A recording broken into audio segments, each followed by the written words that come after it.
In this episode, we'll take a look at the Aputure C300D Mark II.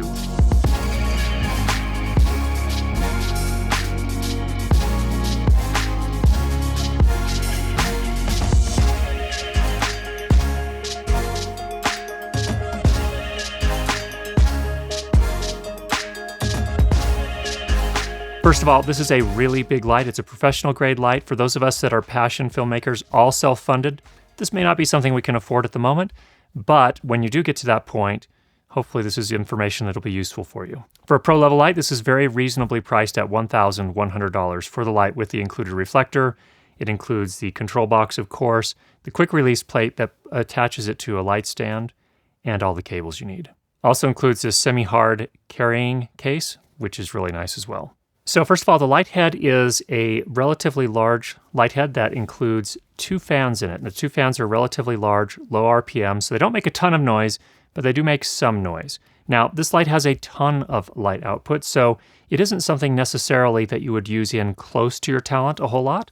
It's really probably a little bit more specialty, although you could use it as a key light on a talking head like this, for example. When I do this, in this particular case, the light is about, I would say, approaching 2 meters away from me. And we have it set to 25% shooting through a light dome softbox. So you can get a sense for how much light output this thing can do and basically where I've positioned it here. I'm shooting at f4 at ISO 400 and a shutter angle of 180 degrees, which is roughly equivalent to 1/48th of a second. The control box will sit on your light stand connected to a very secure, very sturdy, very beefy quick release plate. The quick release system is really nice because on the previous version, it would hang from the light stand. And so when you went to go move the light stand, not only did you have a separate AC adapter that was sitting on the floor connected to the control box, but the control box would sort of go all over the place and hit against the light stand. So really not ideal. This solves that problem in 2 ways. Number one, the AC adapter is integrated into the control box now. There's nothing separate on the floor. From the control box, you have a long cable that goes to AC power. Secondly, it attaches very securely to the stand with this quick release plate, so it's not swinging around when you go to move the light anymore. Really, really nice, kind of very basic and practical steps forward. Because there's no separate power brick, the really nice thing is there's no fan in that power brick, and there's no fan in the control box either. That means it's a quieter light, which is really good for those of us who care a lot about sound. Just like the previous version, you can power this with Cine batteries. So for example, on this one, I have 2 V-mount plates on either side of the control box, which actually is a better configuration. It's a little bit more balanced and it's not a really long control box like the original one had. So it's a lot easier to manage it. It doesn't hang down quite so far on the light stand. On the light head itself, it's using the newer generation handbrake. So when you put a light dome or some other big modifier out on the front of that light, that puts a lot of weight out on the light. And with the original C300, the little knob that you would use to kind of tighten down the aim of the light, the tilt of the light, wasn't all that secure. The handbrake is much better than that. Really nice to work with.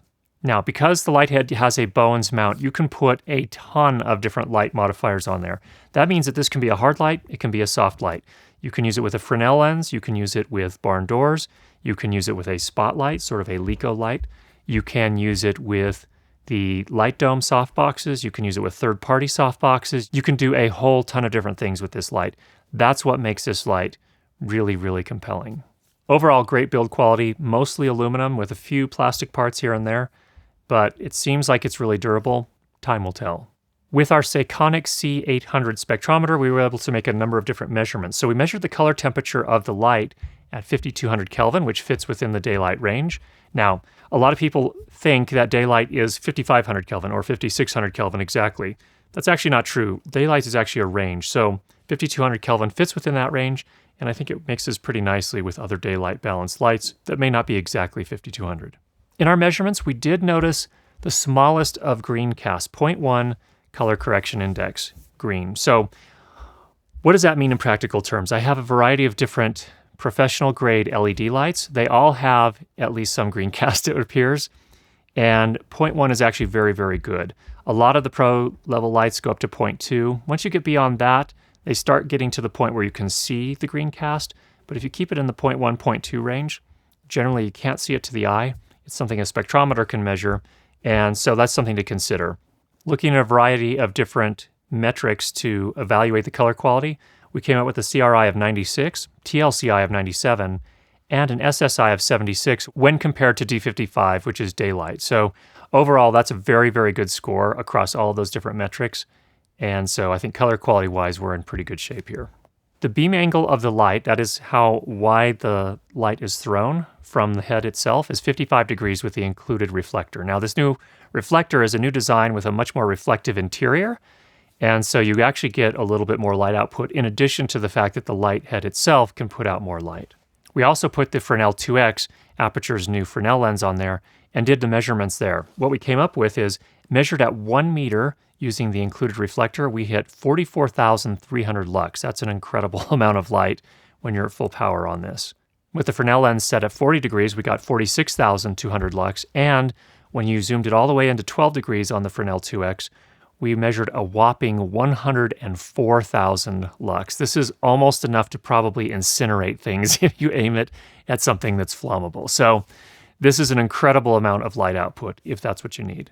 In terms of battery powering, I have a 150 watt and a 98 watt V-mount battery. Put both of those on there. At full power, I was able to get approximately 1 hour of powering time. If you drop that down to 50%, and again, keep in mind here, I'm lighting this with 25% power. If you drop it to 50%, you could get over 2 hours of powering time. So on batteries, it does pretty well there too. We did a flicker test just to make sure you didn't get flicker. We dropped the light down to 25%.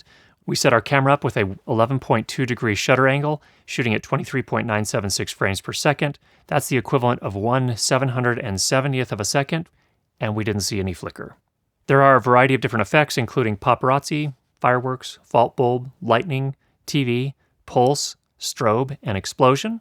I actually found the strobe to be helpful when we needed to do a photograph that is sort of a long exposure where you have a person moving around and capturing them in those different movements. So actually turned out to be helpful. I didn't think I'd use them much.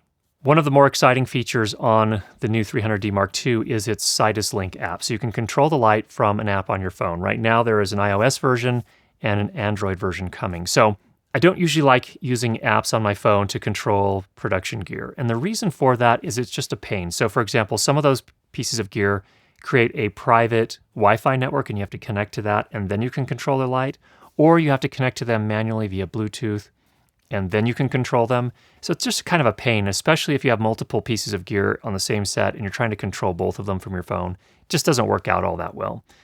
The nice thing about this one though is that it uses SIGMesh. So the way it works is when you first get your light, you open the app and you enter the serial number of your light, and then it's able to make that connection very quickly. So every time I open the app, I can almost immediately control that light. It doesn't have to do a whole bunch of stuff. I don't have to go back to my control panel and connect via Bluetooth. I don't have to mess around with connecting to a proprietary Wi-Fi network. It just reconnects and you're ready to go. In addition to that, the app allows you to create these lighting designs. So you can connect to multiple Aputure lights at the same time as long as they support SIGMesh. Now, the 300D Mark II is the first one that supports SIGMesh, so there aren't a lot of others. However, Aputure has announced that they're creating a control box that you can actually connect to your older Aputure lights that will enable them to connect to SIGMesh using the Sidus Link app as well. So all those lights you already have can also be used in these lighting designs, all controlled from the app on your phone. No product is perfect. What are the cons on this particular one? I had to do a little bit of reaching to come up with some cons. I think some people are going to say, well, the price is really too high. I think for what you're getting, a pro-grade light with as much light output as this can produce, I don't think it's unfairly priced.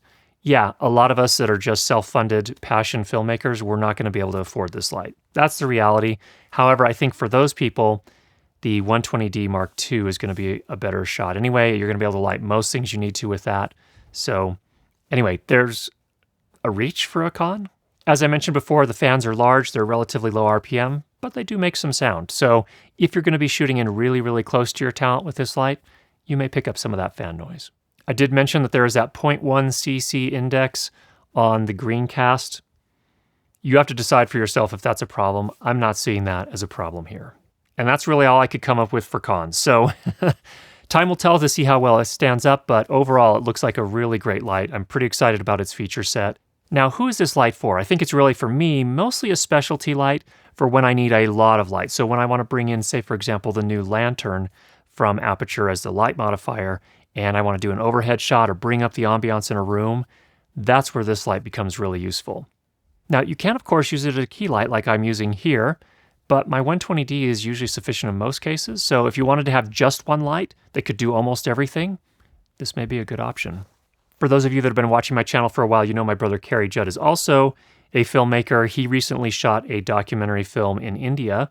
They had to travel light, so they had to bring all their gear with them. And the one light they brought was the C300D, the original version actually. The reason that was so helpful for them is they were able to keep their kit very small, but they had a light that could do basically everything they needed it to do. So in that regard, it's a really nice light. If you can only have one light, this would be a good choice. With all that power, you can basically overpower the sun. If you need to light outside and you're trying to get a specific look, you can see here we were able to do that. We also used it shot through a window here, and you can see how much light it puts into the room, even when you're at a distance shooting through a window. So this has power to spare.